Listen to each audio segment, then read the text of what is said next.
to Ancient Geeks, a podcast from a couple of geeks of a certain age. From our youth to present day, we look at the development of fantasy and science fiction culture and all its manifestations. We were geeks before it was chic. I am your co-host, Stephen Taylor, and that signpost up ahead, it's the Twilight Zone. Yes, and I'm your co-host, Tom Grant, and I'm traveling through another dimension, a dimension not only of sight and sound, but of mind.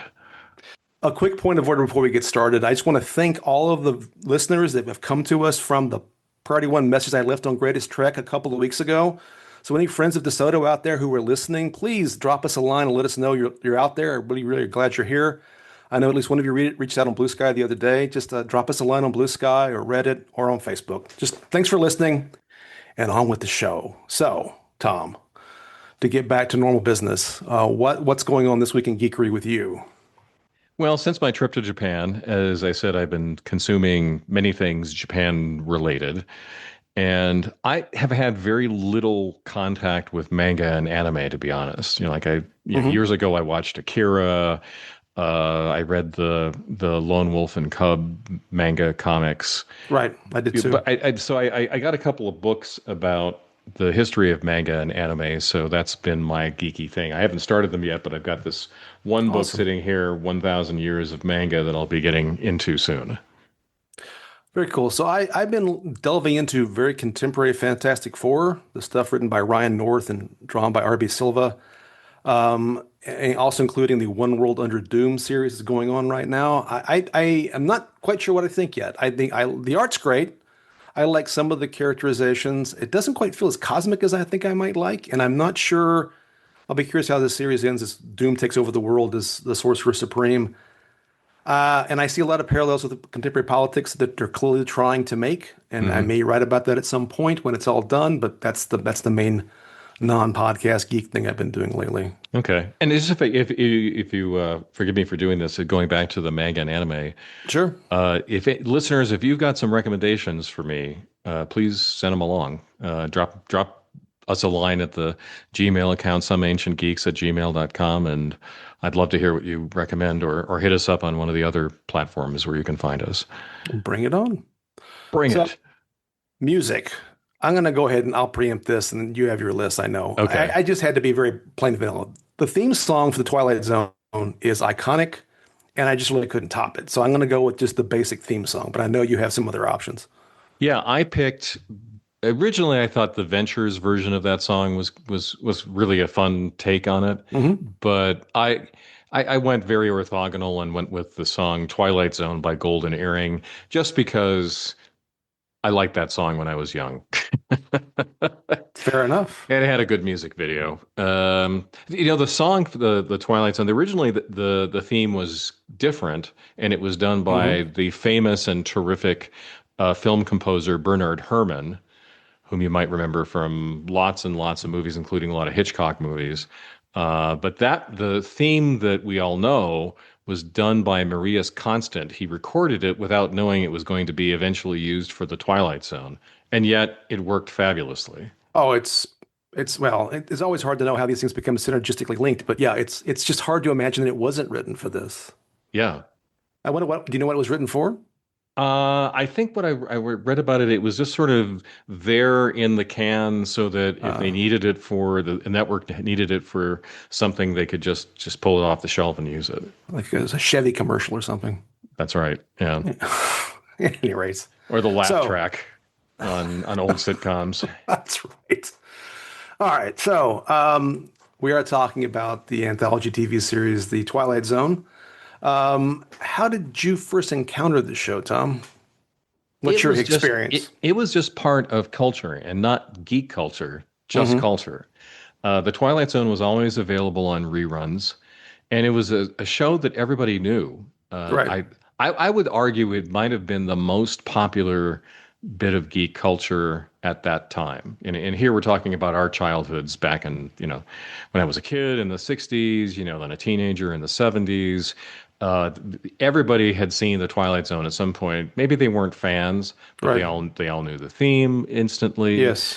Most people could remember at least one iconic episode. Hmm. You could also say that Rod Serling as a personality was somebody who was recognizable to the general public. So it was just there. And it was during a period too when there were other anthology shows like Hmm. this on. And by anthology shows, for the youngsters out there who don't know the term, that means just there's a different story each week. There's no character or plot continuity. It's just reading a short story translated into watching a 30-minute TV show, or in some cases, an hour for some of these anthology shows. So, Right. Alfred Hitchcock Presents, another favorite of mine when I was Hmm. young and still is today. Outer Limits, One Step Beyond.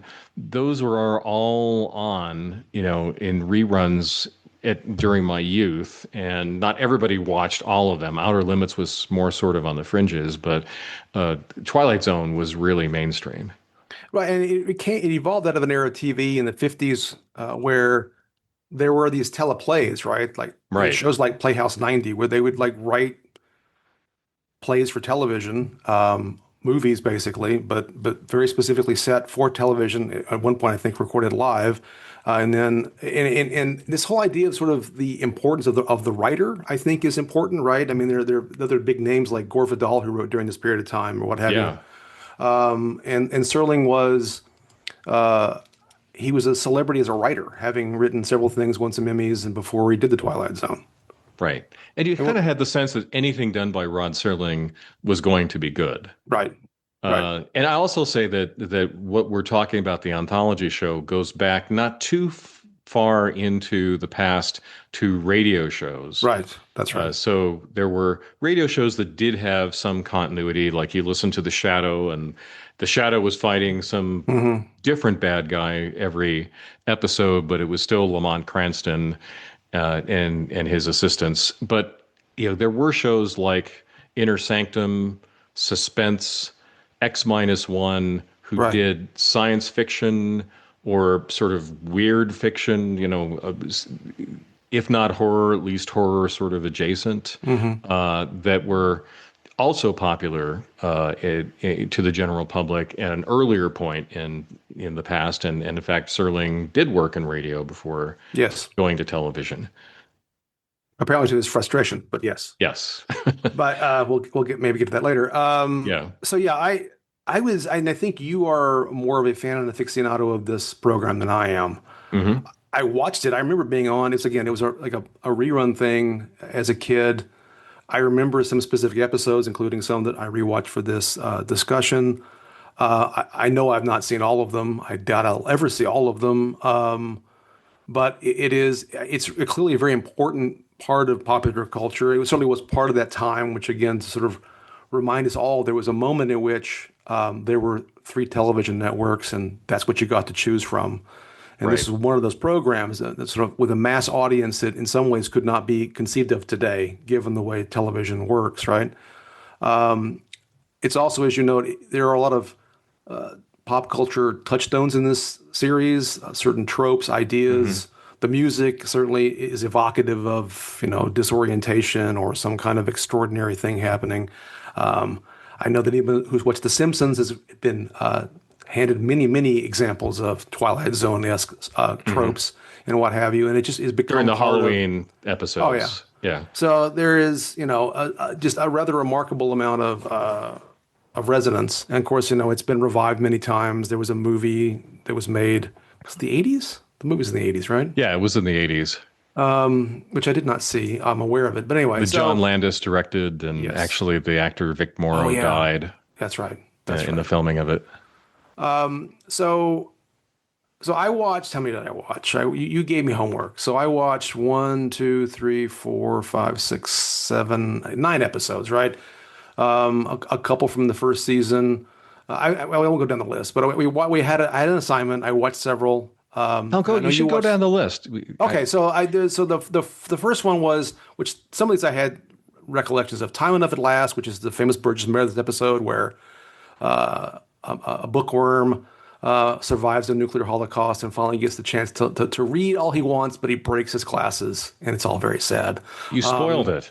I know these are all spoiled.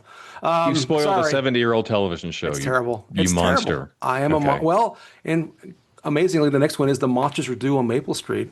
Hmm. So more monsters. This was about some paranoia. I like this one quite a bit. I had not seen this one, I don't think. It's about, some weird thing happens in the sky and the power goes out and all these neighbors get paranoid and turn on one another. It ends up being basically a plot by aliens to get people to turn on one another. But it really is, I think, shows this sort of notion of paranoia that runs through a lot of these stories, and also sort of how human nature can be exploited by it. The Howling Man, which is season 205, about basically some monks that have captured Satan, but people keep letting him out. Pro tip, kids: if Well, Satan's captured, don't let him out. right. Well, don't, they fail to they fail to convince the guy who Yeah. is staying overnight at the monastery. Yes. Yeah, it's a real struggle. Like, is it Satan? Isn't it Satan? Anyway, Yeah. it's a good episode. It is. Eye of the Beholder, which I did remember this one, where it's about, this woman who is supposedly very ugly and has to get a treatment to be normal so she can live in this totalitarian society where conformity is important, but ends up, she's, by our standards, beautiful, but the people that populate this planet are quite ugly. We're spoiling the hell out of these, aren't we? Oh, yeah, totally. I don't know how to talk about them to spoil them. You got a better. Well, okay, so I'll say, okay, so there's an episode To Serve Man, Yes. and which I watched that. You watched that one too, I right? watched that one too, yeah. And Okay, so I was aware of at least, I think I've seen it. I was aware of what the twist was. right. So there was very frequently there's a twist in the Twilight Zone. That's sort of Yes. emblematic of the show. Yes. I mean, like it's a Twilight Zone episode if it has a twist almost, and people say that other shows are Twilight Zone-esque if they have Yes. that in it. Anyway, so aliens come and they seem that they want to help us, but our main character has suspicions about it. So that's I think a spoiler free description of it. It's Or always tough at this point okay, to know. Oh, we're going to spoil that one eventually anyway, I think. But yeah, probably.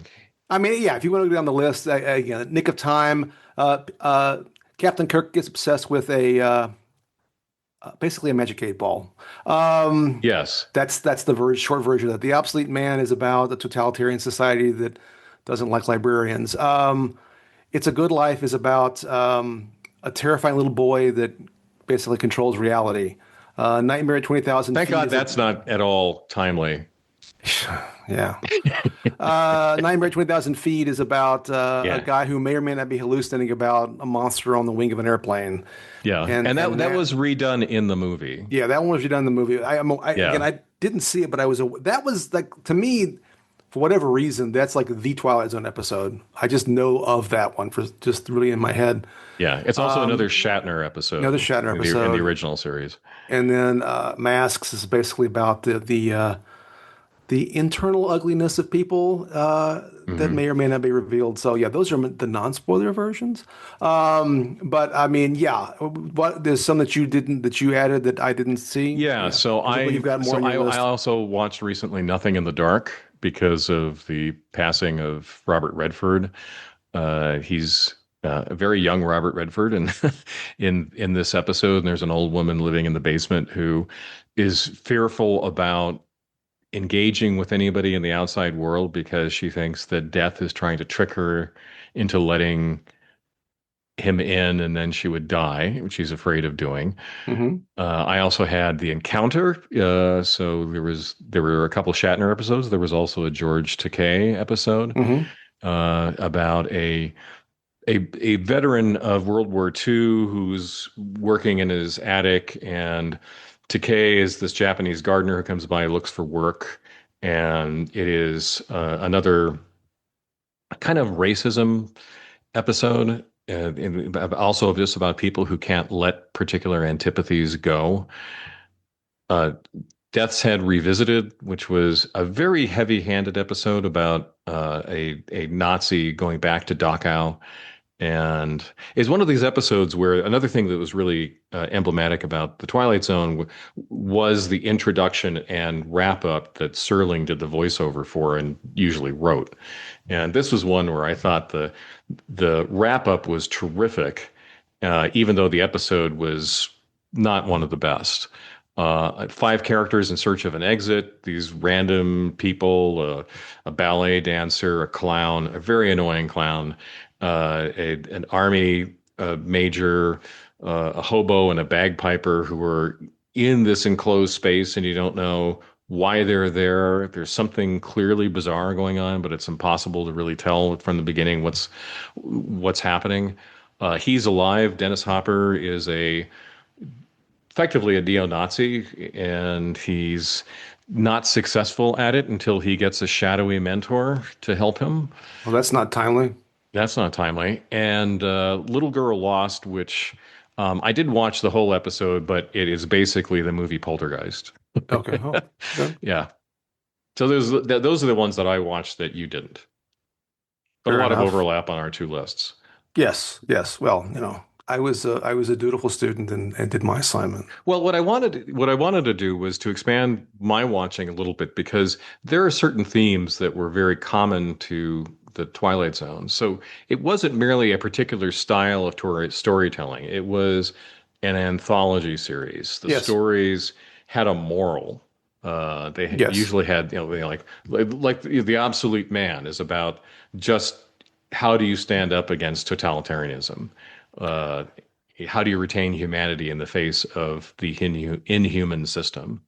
right, Um, right. there were the voiceovers at the beginning and end, where Serling would frame the story for you that if you didn't quite get what the message was, you did certainly get it explained to you by the end, and often very eloquently, I thought. I mean, that's where you really saw Rod Serling as a writer, kind of putting a lot into just a couple of sentences worth of script.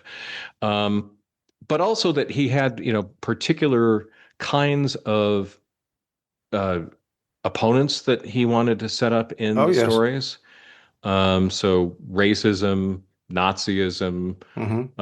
Stalinism, Mm-hmm. into sort of Soviet totalitarianism as well. I also thought like parochialism in general, just Yes, people not being able to see past their own noses and being very fearful of the yes. outside world. That kind of cosmopolitanism was the Mm-hmm. opposite of that, and he was a very cosmopolitan person in his DNA, and very explicitly McCarthyism. Because Yes. he had lived through that, and that was also a foil in a lot of the stories.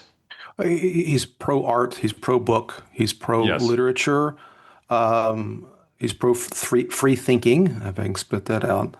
He's anti-war. I don't think in a necessarily a pacifist kind of sense, but he had a rather difficult experience in World War II. Yes. To By the say the way, least. to say the least, yeah, he was almost killed. In fact, this is just a side note. I didn't look at the years. I should look, but my grandfather was also stationed in the Philippines in World War II, and Mhm. I was there roughly the same time as Rod Serling was. Anyway, Yeah, like he had an incident where he was like in the sights of a Japanese yeah, they were soldier. on patrol, Yeah, it and and he froze. and he froze, and then fortunately one of his squad mates saved him. Yes, Basically firing over his shoulder, but he had a moment when he realized his own mortality in yes, kind of the most vivid way possible. And then then he was a test pilot. That was really yeah, for like because he'd been a paratrooper. He trained as a paratrooper, and yeah, then to make extra money while he was trying to get his career going, he was testing parachute equipment, which just right. sounds Yeah, no and fun. often injured himself Yes, in these escapades with being a parachute tester. and some of his compatriots perished. Yes, Yeah, it's crazy. yeah, he has a fascinating life. He does. So and we'll come back a little bit to his bio, I think, in a minute. But let's talk about what is a quote unquote Twilight Zone story as a concept. What does it mean to you? We've already touched on some of it it is science fiction, although in some ways it's speculative fiction, if you want to use that terminology. Yeah. It is often a morality play, or at least focus on a Hmm. morality, some more than others, right?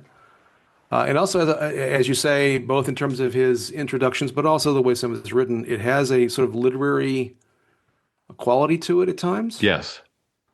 Um, and Well then, of course, said. you know, it has certainly, and we know that it's linked to a lot of other writers. We talked a little bit, you know, like Harlan Ellison was one that wrote some of these kinds of stories.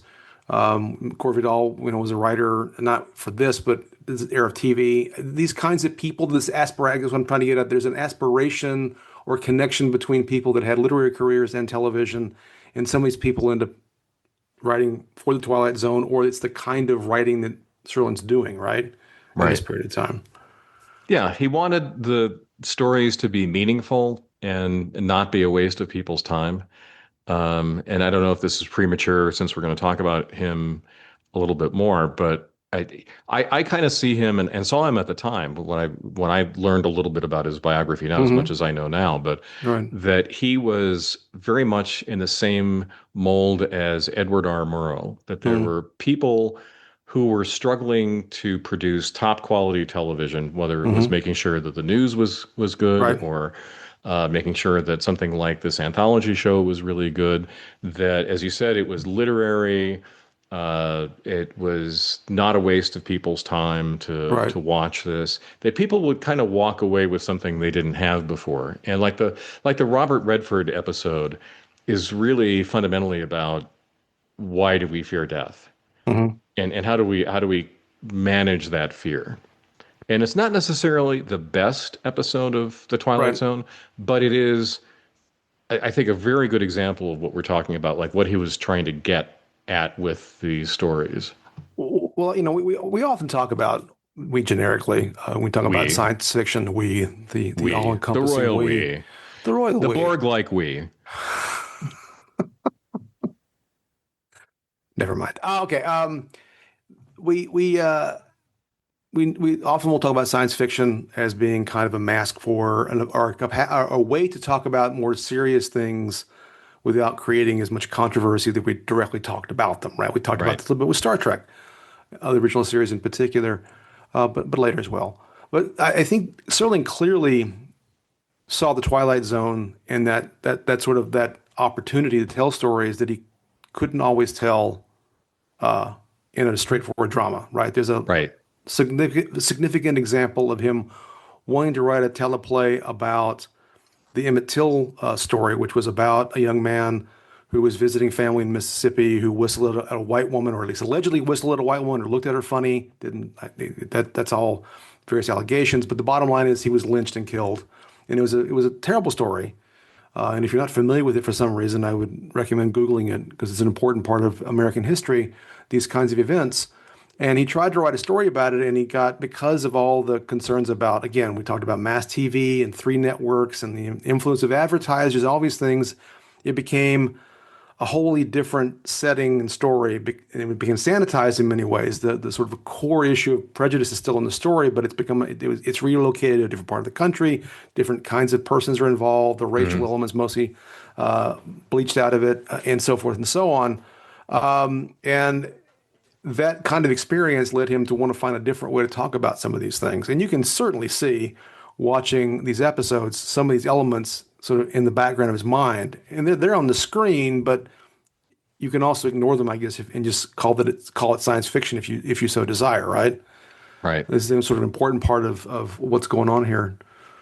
What do you think? And I don't need at this point because we can talk about it in a moment what sort of legacy this has left. But what is it about just this idea or this idea of a Twilight Zone story that you think may have just affected pop culture in general? I think it definitely led to people expecting science fiction to be more than just space opera.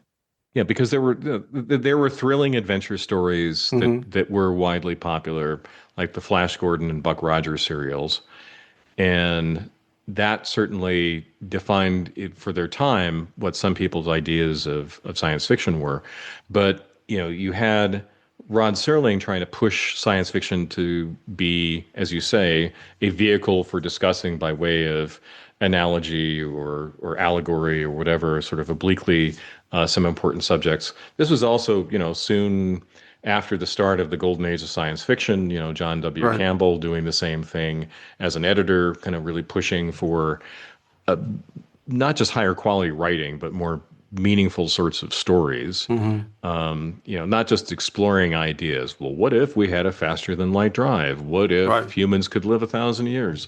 But again, as a morality tale around, like the monsters are due in Maple Street about paranoia and Right. how we can easily destroy ourselves without too much effort.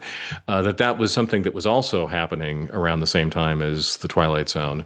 So I think then, like it's not a big jump for people in their minds to go a decade ahead to a movie that Serling did the original script for, and then it was heavily modified for the final version, the Planet of the Apes, Hmm. being sort of like a big Twilight Zone episode almost, Right. Right. Right. and Especially the ending. especially with the twist ending. But 2001, when Star Trek comes on and Hmm. the TV screen and starts doing serious topics, about racism or about the Cold War or so forth, that it isn't then as jarring for people to make that transition from Buck Rogers to that kind of more serious attempt at science fiction. Right. No, I concur. So let's talk a little bit about the nature of the show, right? Hmm. Um, so one ongoing theme on the podcast has been a little bit about, the things you and I we have a lot, obviously a lot we like in common, or we may have different emphases. And you tend to gravitate, I think, toward or do like more than I do short stories or these sort of idea-driven individual tales. Right. And to be clear, I am impressed with what I rewatched and what I remember from the show, but it is also just something that I'm less likely to want to gravitate towards. I prefer a more episodic, character-driven kind of Hmm. narrative, I think, on balance. But let me ask, because in some ways this is clearly something that's certainly withstood the test of time. But I also was thinking about rewatchability, and because when the ending are surprises, Yes. and some of them are more, and I want to talk about this in a second, a little more fully. Some of the surprises are a little more like, oh, and it's almost the surprise. Once you know the surprise, and to me, kind of change. Oops, hit my mic. Changes the way that I view the story. And Right. watching it a second time, so I'll pick one. I'll pick on one. Let me two examples of what I'm trying to get at. Maybe with the surprise ending. So again, we didn't spoil this, but I'm about to. To serve man. Hmm. Okay, to serve man, as you said, it's about these aliens that come down. They seem they want to help. One of them leaves aside some document that it's in their language, and first they translate just the title "to serve man," which seemed to go along with what the aliens said they wanted to do. They wanted to help. They Right. wanted to do this. They want to do that. It's all great. But then, at the end, when one of the characters is about to go on the spaceship to go visit their planet, you know, the one Which who a did the lot of humans are translating, doing. Yeah. a lot of humans, they're all going. It's supposed to be Yeah. fantastic. It's like, this amazing adventure to go to this planet. And she breaks in and goes, "It's a cookbook," which made me think of like Charlton Heston, the Charlton Heston-esque character on Saturday Night Live when they did "It's people, it's made of people." That's what it felt like to me. Well, that was Soylent So Green. I Sorry, know, I'm Soylent Green. spoiling another movie, but Yeah, yeah, yeah. It's okay. it's spoiler season here on Ancient Geeks. But I was thinking very specifically about the way it was done by Phil Hartman doing Charlton Heston on Oh, Saturday Night yes. Live. Anyway, once you know though that's the answer, it's a cool gimmick. It's an interesting story, but at that point, it's not that interesting a tale to me, right? Hmm. Contrast that with the Monsters Are Due on Maple Street, which Right. again is about this. Something happens in the sky, the power goes out, and these neighbors basically start turning on themselves as everyone gets paranoid that maybe someone's an alien. And we find at the end that in fact there are aliens invading, but they're not any of the neighbors. The neighbors are all just normal people. It's just Right. that they've cultivated this paranoia and they're going to let the humans basically destroy themselves.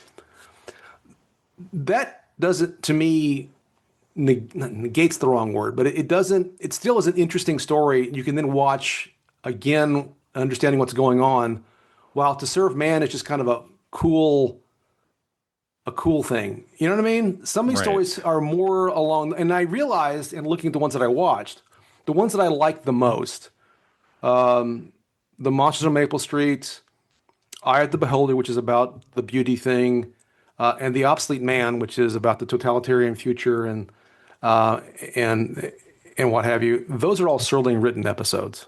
Hmm. And so far as they do have a twist, there's a twist in all three of those in the end. But the twist to me doesn't then like say, oh well, that I don't know if I want to watch this again because the twist is like the fun, right? It's Right. almost like a joke. It's like hearing a joke again, right? Some Hmm. jokes, some comedy acts are funny every time you hear them, and some once you know the Hmm. punchline, they're not that funny anymore. So maybe that's kind of what's your feeling about that, especially since this is more your jam than mine. Yeah, well, I deliberately picked a couple of episodes that did have twists, like five characters in search of an exit, to Hmm. see how I felt about that because I had the pleasure of watching a couple of the episodes on the rewatch here for this podcast, of doing it with somebody who had not seen them before. Hmm. So Right. there's that attraction. It's like, Sure. ooh, this is really cool. What's going to happen? Right. Let's sit down and see if you can guess what the ending is. And I kind of robbed myself deliberately in watching that episode, Five Characters in Search of an Exit, and another one, of having somebody else there, and they were still watchable. Right. But the enjoyment was diminished Hmm. a little bit. I think there's still value to watching them, and I enjoyed them just to kind of see how artfully Hmm. the script and the actors and so forth set up that conclusion. Right. So it's like watching or reading a mystery Right. and that you've already experienced and going Hmm. back and seeing, oh, okay, well, this is where the author played fair, Right. or no, they kind of cheated here. They didn't really kind of give you an opportunity to guess at what the conclusion to the mystery was, who the killer was, or it seemed rushed or whatever. Anyway, there's this sort of how the story is constructed and executed. I think that still makes it an interesting watch, though I would say not as fun as the first time. Hmm. Fair enough. Um, so you want to talk for a second about your uh, love for these kinds of stories versus episodic television and why or how it hits you differently? Well, what hits me differently is I think there's there's a cornucopia of things one might write about. Hmm. And so, if you are somebody bursting with ideas, as Rod Serling clearly was, and you want to do something that is a denunciation of totalitarianism, Hmm. but then you also want to do something that is about paranoia and how easily we can turn on each other as we did during the McCarthy era, or I want to do something where we talk about how we might go off into space but still carry all our prejudices and stupidities with us. It's going to be hard to mash all those Hmm. ideas Agreed. into an episodic format. You can do it, Star Trek did. Hmm. Certainly, there was, a different planet they were going to every time, and there was a different sort of problem that they had to deal with. But it's harder, and I also think that a lot of those ideas don't need to be a novel or they don't need to be a movie, that they really are kind of best displayed in a short format. So if you have something like the the iconic episode, zap him into the cornfield, it's a good life, right? Right. That's just enough of what you need in order for that story to be effective. There's no need to spread it out over a movie. There's no Right. need for a sequel. You've done what you need to as a writer or dramatist or whatever the right term for the creator is depending on the medium, and that's it, right? And then you're done, and you can go off Right. and explore a different sort of story. So like for example, recently I got into a little bit of uh, a jag where I was reading sword and sorcery short stories. Hmm. And it was then an opportunity to read a bunch of new authors I hadn't experienced before. So there was that attraction, just to kind of then see whom I might like to read again after reading one chocolate you pull out of the sampler. Hmm. Is this to my tastes? Also, again, these stories don't necessarily need to be long. You can kind of get in and out about what the story is about Hmm. fairly quickly. Like for one that I remember, for example, was about kind of a classic knight is on a mission to kill a dragon, but then has to kind of reconsider what his mission is. And okay, I don't need that to be a long story. Hmm. It did its job in that short format, and I can go on to a very different story with different characters. And so that's really what appeals to me. And again, I appreciate the craft of people who can do that well, who can set up a character in a heroic fantasy story or in an episode of the Twilight Zone or whatever, make that person interesting enough, make that person engaging enough that we want to kind of follow them through the story, even if it's a short one. Right. That they make what happens plausible, even if what is happening in the story is very fantastical, as it is in the Twilight Zone. I enjoy that too, just to kind of see what good writing feels Right. like. Right. Right. Right. No, and this is going to be, apologies. I think this is going to be somewhat half-baked because I'm still thinking it through. Um, I remember in high school, so to link it back to the past, I remember a lot of stories that I read at the time, and some of it's stuff like Harlan Ellison, but there's other people. It always a lot of the science fiction short stories that I read. In fact, I tried to write some like this. I still have them. They're terrible, but I did try. Hmm. But there was this sort of like feeling that that's what science fiction was. This sort of either ironic ending or a twist ending or just like this particular Hmm. idea. I think I kind of drifted away from all that. But it is an interesting sort of concept. So let's pick on I'll pick on an episode. It's a classic, so what do I know? And I enjoyed it. So it's a good life. It's a good life is a Hmm. story about this little boy. Somehow this town has been isolated from reality, and he has these powers, and whatever he wants happens. Right. And as is Well, the he's case with destroyed the rest of the world yeah. So with his this okay, mind. yeah, with his mind. So this child, Yeah. if you he wants everyone to be happy. So one acts happy all the time because he can kind of read thoughts, and Hmm. that's why everything he does is good. It doesn't matter. You turn the cows into monsters. It's a good thing you did there, buddy. I can't remember his name right now. Is it Tommy? No, whatever his name is, Anthony. Anthony. And it's a frightening episode. It's a scary thing. Um, but I found myself a little frustrated at the end because really all it was we have an idea. The idea is this kid's terrible, and people Right. have to deal with him. And Hmm. that's the whole story. It really is an incomplete story.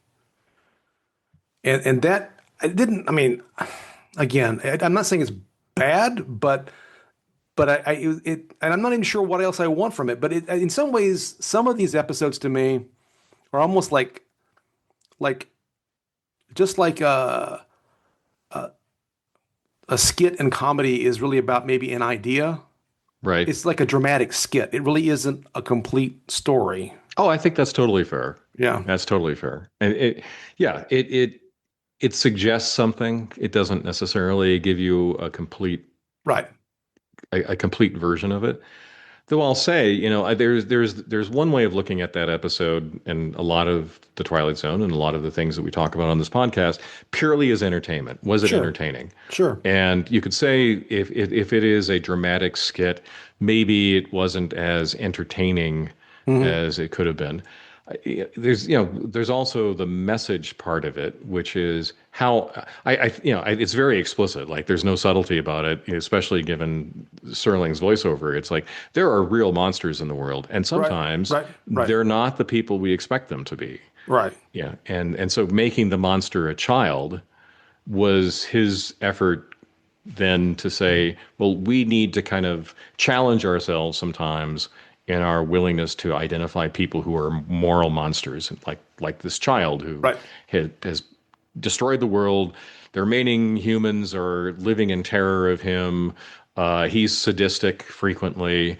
And just okay, well, maybe maybe there are people like that in my life that just because they don't have mustaches that they twirl, they're Right. they're not getting the necessarily the attention as potential monsters as they deserve. No, I think that's totally fair. I mean, I think, yeah, I think the phrase I actually went with sketch comedy, not skits, but skits work too. Yeah, There is a sort of, yeah, it is an interesting, it's an art form, and I'm not saying it's not. It's just that some of these stories are more complete than others. I just noticed that yes. watching them. No, I agree with that. I agree with that. And I'm not saying it's bad. It's just, it's striking, I guess. Yeah, well, like Little Girl Lost is one of actually my least favorite that I rewatched because Hmm. yeah, I had the same sense. It was just sort of an idea. There wasn't as, kind of much substance to it as some of the other stories. It's one that, I certainly had seen before, and I felt like I could have gone without rewatching this one because it was really just sort of, as you said, a sketch. Hmm. I mean, I think we've already done this, but I'll ask just in case. I think I've already indicated what the ones that I liked, and I didn't Hmm. dislike any of the ones that I saw.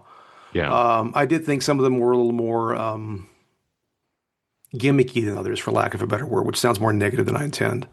Like Yeah. the Howling Man is a perfectly entertaining story, and there's the moral about dealing with the evil and all this, but it in some ways was a little more gimmicky than say. Yeah, the Monsters on our Duel Maple Street really just struck me as it's a really a tightly written 30-minute play. Yeah. And there is a beginning, a middle, and an end to that, even in that small amount of time. Yeah, The Howling Man does have, without spoiling it for people who watch it, a great cinematic element at the end. Oh, I love the one scene. I mean, we've already Yeah. spoiled it, I think, but I mean, there's a great scene where the guy, you figure he is in fact Satan, and it's done visually, and I thought it was very well done. Yeah. In fact, one of the more striking sequences of the stuff that I watched, to be totally honest. Yeah. Yeah. And also, the other thing that visually, some of them more than others. That one less, but the Obsolete Man did feel almost like a stage play. A lot of them feel like plays in Yes. some ways, Yeah. which is I interesting. I think think that's a it's great interesting observation. part of the evolution of television, right? Hmm. It's just, and you can tell. The funny thing was, I at first wrote down that this was probably fairly inexpensive to make, but then I found out that in fact it wasn't that inexpensive to make. That the network at least wanted to Hmm. make them cheaper. Because I mean, some of them are set in more complicated settings with more actors, and some are very claustrophobic and very limited. Anyway, but Yeah. Well, live so television had to be very stagey. Like yes, you yes. couldn't really do Oh scene no, changes. no. And if you knocked over a piece of the set, you just had to keep going. That's right. That's right. So, are the other standouts or critiques you want to make of specific episodes, or before you move on to talk about Serling himself? Well, no, before I get into Sterling itself, I just wanted to mention some of the other writers, since Oh, we have been please. talking about the writers so much. So there was a stable of people who contributed quite a lot. Rod Serling wrote a lot of the episodes, Hmm. but so did Richard Matheson. Richard Matheson is, I think, a really terrific writer of this period. He wrote a lot of great horror and other weird fiction stories. If you've seen I Am Legend, the movie, Hmm. that's based on his book I Am Legend. Jerome Bixby, who did It's a Good Life. Charles Beaumont, who was the other, I think, person who, aside from Serling, wrote the most. Really, sort of, he wrote at a frenetic pace. Hmm. He had a style to his writing that was very much Serling-esque. I recently read a couple of his short stories. I got a collection of his, an anthology. He was somebody who came to us for a sad ending. He developed dementia and was already working himself to death. That's right. Quite young too, as I Yeah, recall. yeah. George Clayton Johnson, who was a writer, did a lot of Hollywood work. In fact, he did Logan's Run. And Mhm. Ray Bradbury even did an episode, which seems Yes. incredibly fitting for this show. Like, if Yes. there's anybody out there who was writing short science fiction at the time who would write something potentially easily translatable into a Twilight Zone episode, it was probably Ray Bradbury. That's fair. Yes. Yeah, so I Sing Absolutely. the Body Electric is Yes. a Twilight Zone episode of his. Yeah. So it like also like the Martian Chronicles, Hmm. another very Serling-esque story about how you can get ensnared in gooey nostalgia without Right. giving anything away about that story. That was again, this is echoed across both the Twilight Zone and other writing that was in print at the same time. Not that particular theme, but just sort of that Right. approach Right. Right. approach to writing. So one of the things that preparing for this episode really did for me was really make me pay attention to Rod Serling himself in a way that I had not previously, partially because you'd sent me um, the graphic novel biography called The Twilight Man, Rod Serling and the Birth of Television by Corin Shadmi, which I very much recommend. I was very taken with Serling's life story and then started delving into a variety of other things, some of which I will post on Reddit and on Blue Sky, like an interview that he did with Mike Wallace back in the late 50s or Dick Cavett in the 70s, and a print interview that he did before he passed. He died very young at 50, which I knew he died young, but I didn't realize how young. And of course, 50 seems younger all the time. And of course, he died of cardiac arrest. Actually, he was having open heart surgery, which is a relatively new procedure at the time. But he'd Hmm. smoked an awful lot, right? To pick up what has been kind of a silly theme of the podcast for a couple of episodes now, smoking. In But this space. in space, this is a case of smoking just way too much Yeah. and taking a toll on his health. And a reminder also why everyone we see on TV from the 50s and 60s look ancient to us is because they were all smoking. But and he Hmm. just did not look great in that Dick Cavett interview, for example.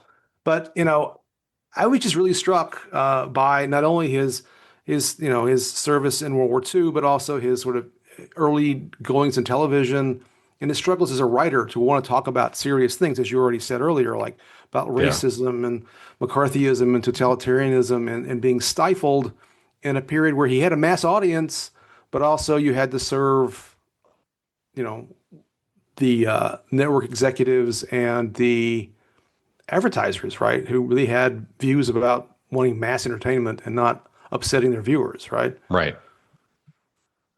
So, I mean, what thoughts do you have, or what would you like to talk about in terms of sort of Serling's journey and Serling himself? Yeah. I mean, as I said, he's a heroic character, Hmm. and I think sometimes he may have, just been maybe a little more diplomatic. Yes. uh, but you got to respect a guy who was really struggling to make quality television. Yeah. I Uh, mean, and he continued it past the Twilight Zone. So eventually, of course, the Twilight Zone gets canceled, hmm and he works on different projects like Planet of the Apes and so forth. But then he comes back with another anthology show, The Night Gallery, hmm which I was a big fan of when it was on TV at the time, and occasionally we'll still go back and watch an episode or so. And it was even more disturbing, right? It was, and maybe it was easier to do in the early 70s, hmm to tell real horror stories. Like, for example, there's an adaptation of a story by H.P. Lovecraft, Pickman's Model. There's an incredibly memorable episode about an earwig. Yes, creep you out, Right. Right. Right. for the rest of your life after you see it.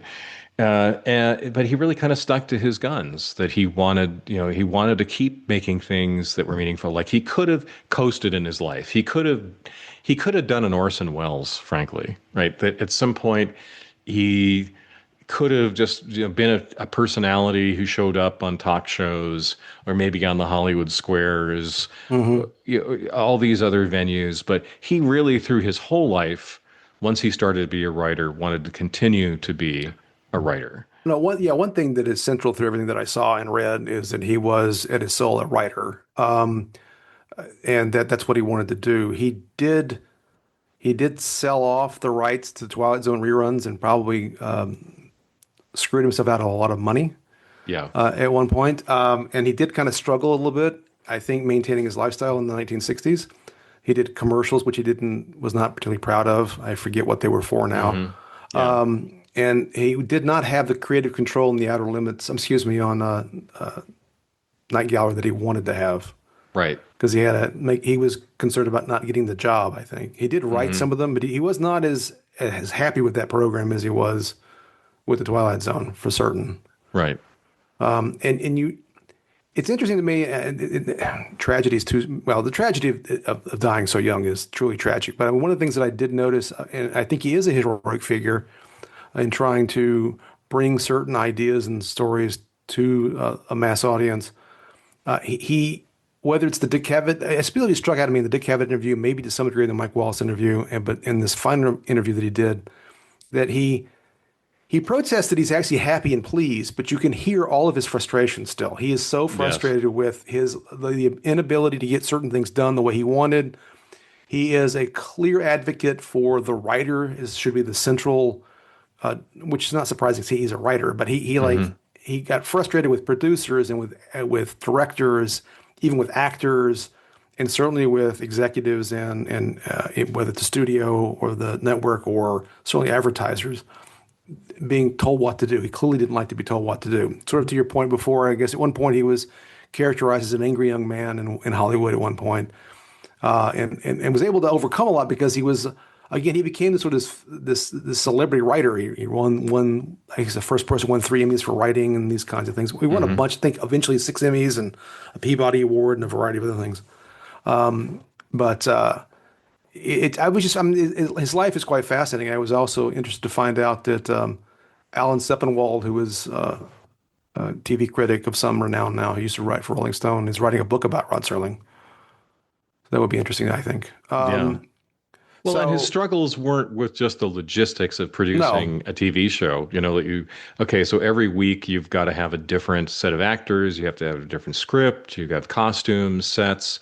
It wasn't a logistical challenge, it was a thematic challenge. As you yes, said, the TV studio, was often uncomfortable with what he was doing, and so they would, it got his script about Emmett Till. yes, Uh, that's the most dramatic example, I think. yeah. Which I think is telling, and not to get off on a whole side note about that, but it just struck me thinking about that. Um, because I remember I don't think I learned about Emmett Till Hmm. until I was in my 30s, I think, which I think is, and I'm someone that studied American history and politics, and that area was not my expertise, and I studied other things before I focused a lot on the U.S. But the bottom line being that kind of also like to pick another example, the massacre in Tulsa in the early part of the 20th century, I didn't learn about till I was in my 30s. What struck me, the reason I bring this up, so these are landmark moments of racial history in the United States that we don't always, I think, even now come to terms with as a country. And Serling was trying to talk about this in the 1950s and was hitting Right. substantial barriers. And it's a reminder to me, at least, of why maybe we don't have some of these conversations because there was this sort of need to homogenize our stories and the control of three networks and of a handful of advertisers is sort of an interesting element, I think, to American political development and culture, and why certain things that we don't talk about, which we should talk about, because there were a lot of things going on in the 50s that just didn't get talked about. Right. I mean, we talk a lot today about why it's bad for America to have fewer gatekeepers. Right. But here, the gatekeepers also played a very negative function that didn't stop in the 1950s and Right. early 60s. So, fast forward to several years later to the Smothers Brothers, Right. having the same struggles, but with a variety show where they would occasionally crack a politically relevant joke. Right. About Uh, Vietnam. yeah, and and that would get under the skin of advertisers potentially, and therefore that anxiety or disdain was translated through the studio hierarchy. We mentioned Harlan Ellison. He's a Hmm. guy who was often, arm wrestling with the studios when he was working in Hollywood to get the scripts that he wanted to Right. see on the screen produced as a writer. So, I mean, I think that Serling wasn't wrong. I mean, in making the writer central because it's so much of like what we watch nowadays or we read nowadays is spectacle. Right. And you watch big budget CGI heavy movie and you can still walk away from it feeling hollow even though you've had many of your senses uh, stimulated by the movie Hmm. or assaulted if it's a little too much as we've talked about before. Yes. uh, anyway and still feel hollow, right? That there was Right. something not quite there. Like I was watching a YouTube video the other day where somebody was saying, yeah, Avatar is the most commercially successful movie, or at least it was for Hmm. a good long time, but it's also weirdly unmemorable. Right. It's like people don't have the same sort of attachment to that particular, well, originally one movie, now two movies, and soon to be three, that they do to other films. We just talked about Aliens and Hmm. Alien, that were much better written movies. Right. And like there's a lot of throwaway fiction. I mentioned these short story anthologies. It's not always necessarily the greatest fiction. It's where the writing is everything, and therefore Right. it's a more immediate problem if Hmm. the writing isn't very good. You don't have special effects and music and so forth to try to gloss over some of the other weaknesses. But nothing really, at least to me, works well without good writing No, I and think won't keep that's me engaged. If I had watched the Twilight Zone and like maybe seen it, an episode that was kind of so-so in the writing, and then I watched it again just to give it the benefit of the doubt, and I had the same experience, I would never have watched another episode, right. um, No, even if it had been science fiction. I'm quite sympathetic to Serling sort of wanting to center the author, the writer. I mean, and we've Yeah. talked to other times about not getting too wrapped up in the auteur theory of filmmaking that it's not necessarily Hmm. not one person Right. makes all this stuff, right?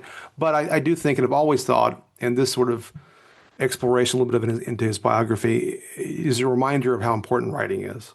Hmm. And I guess I'm still trying to sort of digest all this, sort of struck by um, how we often don't elevate the writer in quite as a central way as was the case in some of his interviews. I can't think of a writer right now.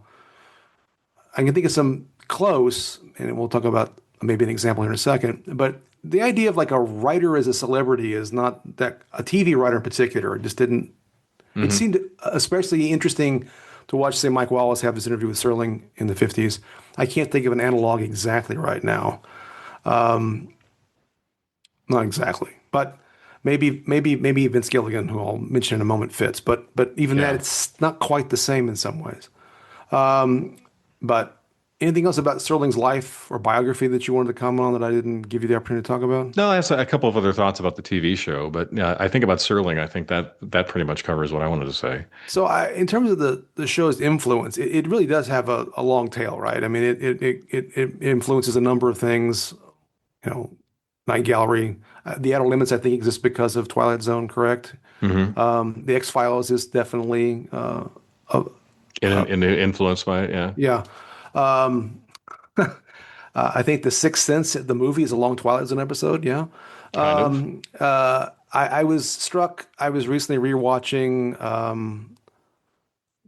which is not one of my favorites, but it was because of the podcast I mentioned at the top of the show.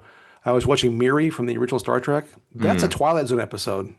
Kind of, yeah. I mean, Yeah. it's it has this sort of science made a mistake, and there's a kind of a twist to the whole thing. And but really, if you look at, there are several early Star Trek episodes that kind of feel like a Twilight Zone story that they happen to beam into. Like the Omega Glory is kind of, which is again not one of my favorites, but it has a Twilight Zone kind of element Yeah. to it, doesn't it? Oh, Oh, yeah. this planet, they blew themselves up, but they still revere the Constitution. Spoilers. I could probably go down the list, or even the City on the Edge of Forever, which is kind of the Harlan Ellison Pen story, is in some ways that kind of story, right? This sort Hmm. of tragic twist at the end. You've got either killer must die, blah blah blah. Anyway, Well, I'm glad you brought up The Sixth Sense. So, okay. because I think not The Sixth Sense, but practically everything else that M. Night M. Night Shyamalan Shyamalan, has yes, made yeah, is a good illustration about why particular kinds of stories hmm, shouldn't be long format movies. They right, should just be 30-minute Twilight Zone episodes, or if they're in print, they should just be short stories. right. Because he's not a good enough filmmaker He to likes be it, able to knock it yeah, out of the park every time is the way that he did with The Sixth Sense. It's just those movies drag and they seem forced, right, and it's just there might have been something there, but not sure. as a He 2 hour does movie. like twists. Yeah. But I mean, yeah, I was thinking about when I was mentioning earlier about, rewatchability of the Twilight Zone. I've only watched The Sixth Sense once, and I think it's a good movie. I'm Hmm. not sure I would ever want to watch it again once I know the end, though. Yeah, I haven't rewatched it. I've toyed with the idea, but I haven't rewatched it. So you make a good point. Anyway, it's And just, part of it's because it's a 2 hour movie. I could well, I that's could part of be it doing too. something Yeah, more with my no, time than to watch that. right. Right. I mean, Except for maybe like seeing scenes of Philadelphia. That would be well, the one of only the reasons I reason, would watch it. well, that's fair. I mean, the main Yeah. reason to watch it a second time is to then try to Mhm. observe how much it's true to its premise, which is, Yes. you know, is it really obvious that he's the dead guy, but you just spoilers. I even, anyway, but You bastard. I know I'm terrible, but anyway. So, By the way, I'm famous in my family for not spoiling anything. Like mhm. even when people say it's okay to spoil things, because I can't do it. Yeah, well, It's like there's something in my brain that I would have a stroke if I tried to reveal the R- ending to a movie. Rosebud was his sled. Anyway, and Darth Vader is Luke You Skywalker's father. monster! I know. You monster! I've never seen Citizen Kane. Anyway, I know. Anyway, There was a funny old uh, Citizen Kane skit on Saturday Night Live. I'm Like, sure. oh, he said a few other things. Oh yeah, yeah. I'll make one other reference, then we can come back to the Twilight Zone itself. I Yeah. think that, which we mentioned in the last two episodes of Ancient Geeks, the new show Pluribus is clearly influenced by Twilight Hmm. Zone. And in fact, Vince Gilligan, I found an interview that he recently said that's his favorite show of all time is the Twilight Zone. Yeah. And in fact, the main character in Pluribus, Carol Sturka, the name Sturka comes from a Twilight Zone episode. Oh, I did not know that. Yeah, Okay. it's the third planet from the sun, I think, where Okay. the main character's last name is Sturka, and that's where that came from. Huh. Interesting. I think there were Anyway, also attempts to revive the show yes. in 1985, 2002. You mentioned the movie. Hmm, There's the recent Jordan Peele hmm. show. None of them really went anywhere. Yeah. And anthology shows just aren't a thing nowadays. No, I mean, part of it, I think, is my sensibility about it is, as I said, I don't, you never know, an anthology show, as to pick your analogy from earlier, is like a Hmm. box of chocolates. You never know what you're going to get. Right. And unless you are convinced that every week's going to be great, it's hard, it's harder for me at least to want to watch them. Well, Um, I have a slightly depressing and a very depressing explanation for this. oh dear, So twice my slightly levels of depressing one, depression. yeah, it's just loads of depression here on this episode. The slightly depressing reason I think is economic, and we've already touched on that. Hmm, That you have to kind of reinvent your yes. show every episode if you're going to do an anthology show well, and you can keep the budget within within constraints of reasonableness and still do a good job as the Twilight Zone did. Hmm. So I don't see that as an excuse. I think the other reason, and this is yet another complaint to put on the pile of reasons why streaming television is not helping us these days, is you have to pay attention to a story that sets up something completely novel and kind of commands you, even if it's half an hour, to go all the way through the steps that the characters are going through whom you've never met before, through a situation which is not a situation that you've been in before, to a particular conclusion that the previous 29 minutes is set up. You can't be doing something in the kitchen or folding laundry or whatever necessarily and get as much out of the show than if you were just sitting there with your eyes glued to the screen watching it. So the way that a lot of people engage with media now, as kind of something that's, as they're context switching back and forth, is in the background and in the foreground occasionally and in the background, I don't think would work as well for anthology television. And I say that knowing that if anybody listened to this, and that's not going to happen, who has any influence over the choice of what to produce and what not to produce, that would then lower the chance of hearing that argument of them producing something which I dearly love, which is these kinds of anthology shows. Because I also loved The Outer Limits when I was young. Are you done? I wasn't paying attention. No. Oh, okay. No. I saw that you were assorting things from your desk. No. I was doing even for you a visual joke that I wasn't paying attention while you were talking about I the kind of show. got that. Yeah, It's thank you. I'm quite the actor. There is I never watched it. Black Mirror is actually it is an anthology show that That's was true. pretty That's true. popular on Netflix. I'm completely wrong by omitting Black Mirror. Well, I mean, so I know I'm going to give a maybe a little more optimistic, or maybe not optimistic's not the right word. Hmm. I struggle with how to evaluate the current media environment because I agree with you on one level. There is it. I mean, I think we know empirically that people's attention spans have been limited, and Yeah. from social media in particular and scrolling and all this kind of stuff. Although I guess that in some ways that might suggest that maybe short sketch-like TV would be a hit. But I also think that there is the fragmentation of media allows for a whole lot of a thousand flowers to bloom in ways that was Hmm. not true when Serling was writing. I mean, because one of the questions I wrote down was, what if Serling was alive now, right, and was able to do exactly what he wanted now? Hmm. And that could be a flourishing for someone like Rod Serling. I mean, part of I think why he was in the wilderness in the late '60s and the early '70s was he couldn't find a niche to do what he wanted to do as much. Hmm. So I mean, in some ways, it could open up an opportunity for someone. Again, I mean, I sound like I'm obsessed with this, and I guess I am. But I mean, like Vince Gilligan's capacity to do pluribus, which is, I think, in some ways, a niche show that does require paying attention. Yes. It demonstrates that this can be done, Right. even in this environment, maybe in ways you couldn't. There are a lot of things that I think you and I both like that maybe wouldn't get made in a different era because of the nicheness of the audience.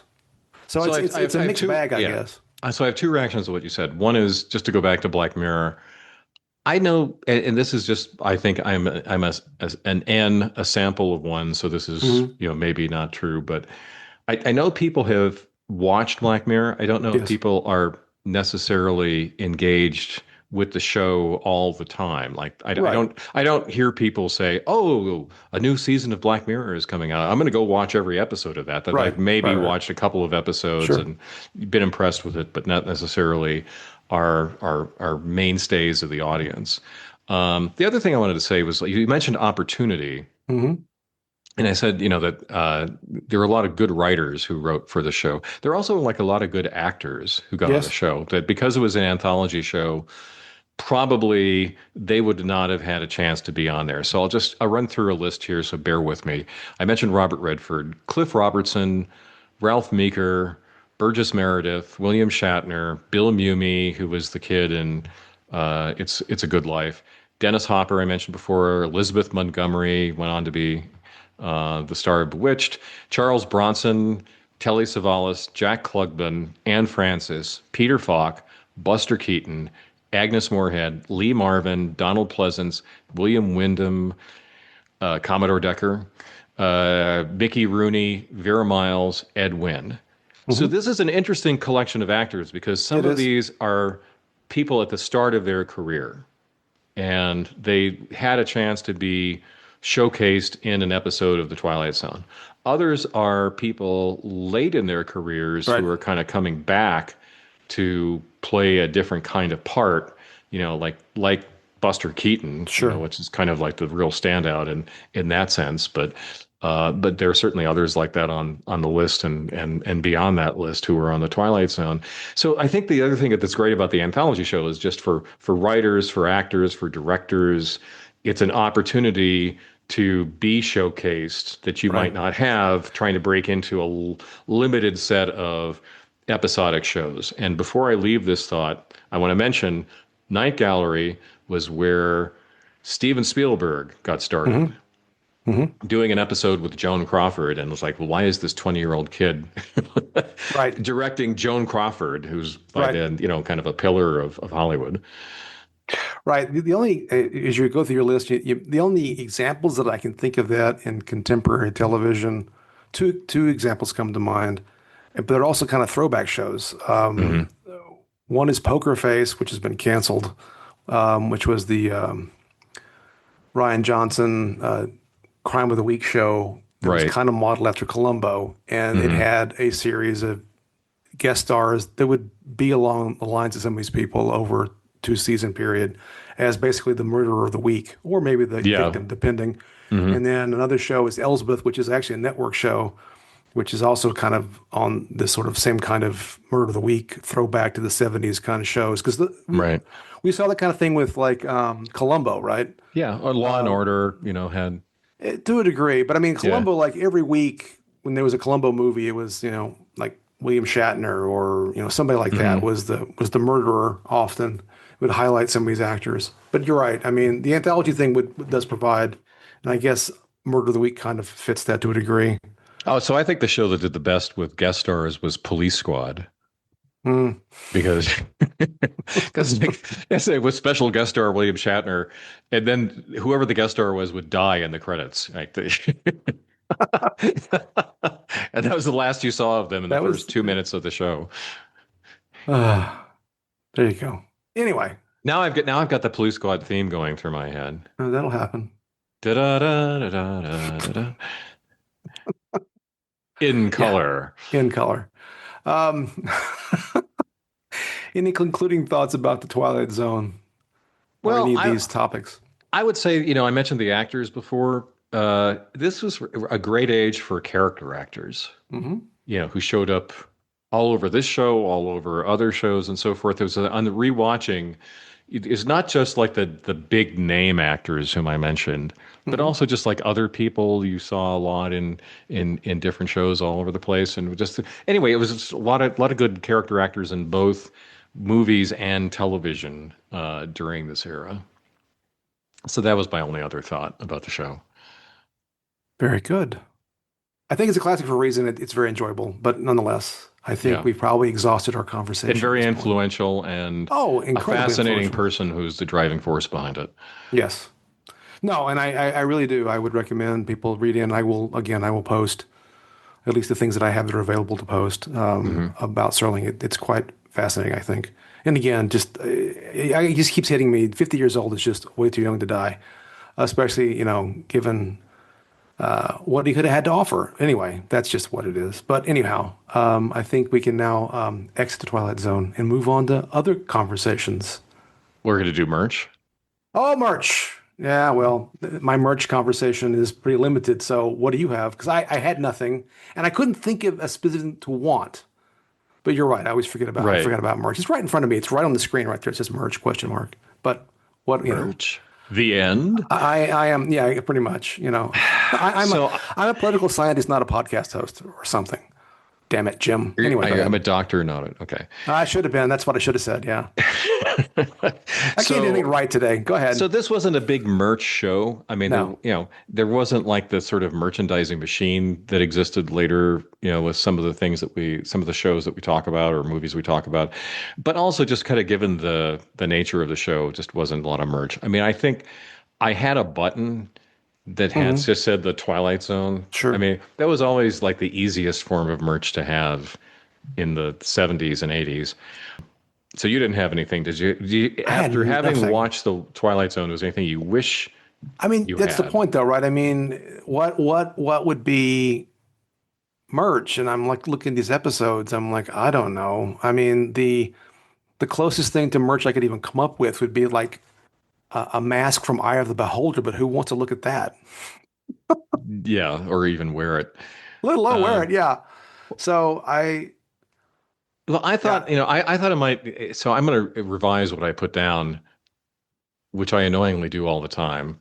I'll write one thing down as the song or the merch, and then I'll change it. I thought originally, like the Jack in the Box from It's a Good it's Life. just too creepy, man. It's too well. Here's the thing: I would want it just as the shadow on the wall, the way Sure. that they do it in the episode, not to actually see what it looks Right. like.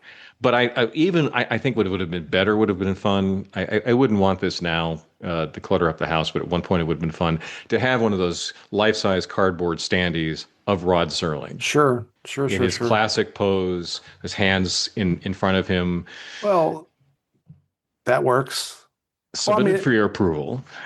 I guess what I could revise if I'm going to get ridiculous. We talked Okay. at one point about starting a statuary on a corner of my property with the statue of the lawgiver from the Planet of Yes. the Apes. So yeah, then maybe if I have like a plaster of Paris cast of Rod Serling with his cigarette and his Hmm. yeah, that could I could he could be added to the statuary garden.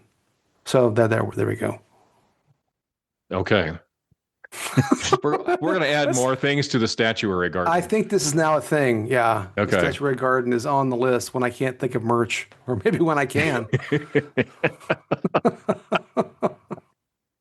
Hey, honey, I only Yeah, want the lawgiver. I want these other eight of statues course. in the Like I corner said, of the you can't. property. It would be a while. She never goes back in that particular corner of the property, so it's all fine.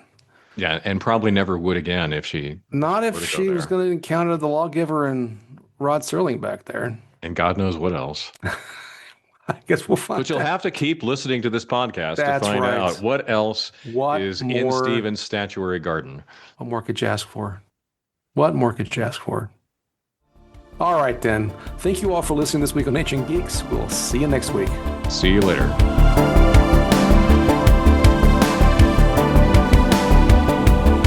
Before Anthony sends us to the cornfield, we just wanted to thank you for listening to the latest episode of Ancient Geeks. We're always grateful for a review on the podcast app of your choice. Reviews help people find us, and we always appreciate any suggestions or comments about the podcast, which you can also send to our email account, someancientgeeks@gmail.com. You can find us at our Substack blog, as well as Reddit, Facebook, Sky, and Threads. All content copyright 2025, Tom Grant and Stephen Taylor. Music by Reversed Image, whom you can find on Pixabay. See you next time.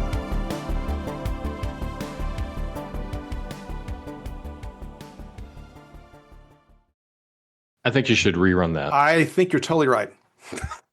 Okay, pause and then go ahead. I thought about it as I kept talking. It's kind of like my golf swing. Just I'm like, power through it. I should stop right now. I should step back from the ball and I should redo the entire damn thing. Okay. All right, let's try this again.